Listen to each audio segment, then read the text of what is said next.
This morning I was reading the Ten Commandments, and what really struck out to me was how much it was a conversation. That it wasn't just like a list of you do this, right?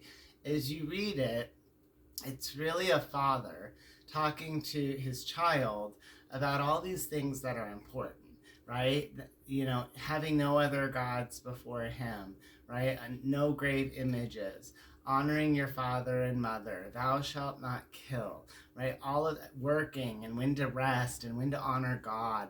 All of these different items that come up are not actually written in any authoritative way to me. They're just given as like, these are things you should know, as a gift from a father to his children.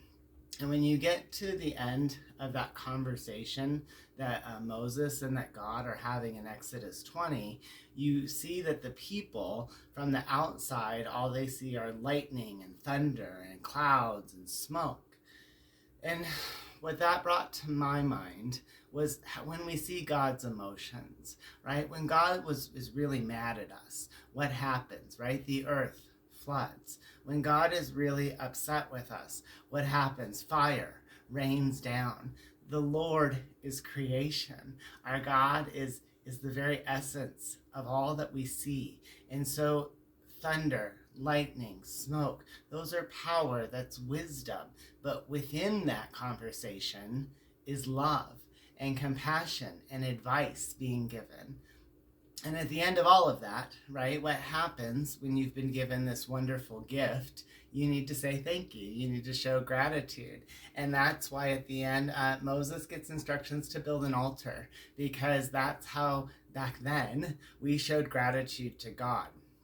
And all of that, this conversation from a loving parent to a child, this gift, this giving thanks, makes me so grateful for Jesus Christ, because he paid for those sins and more. He paid for the multitude. And we don't need an altar to give praise to God anymore. We give praise to God where we are. God is within me, so I am the temple. So anytime I want to pray, I want to turn to God, whatever the weather is outside, right? That's why I love the image of our bodies as temples, because we are the reflection of God within us. And the stained glass windows allows that same light of God to shine through all of us differently. What shines in me, in my speech and how I walk and how I move, it's the same light, the same source that shines in you, but you move differently. You act differently because that's God's creation of you.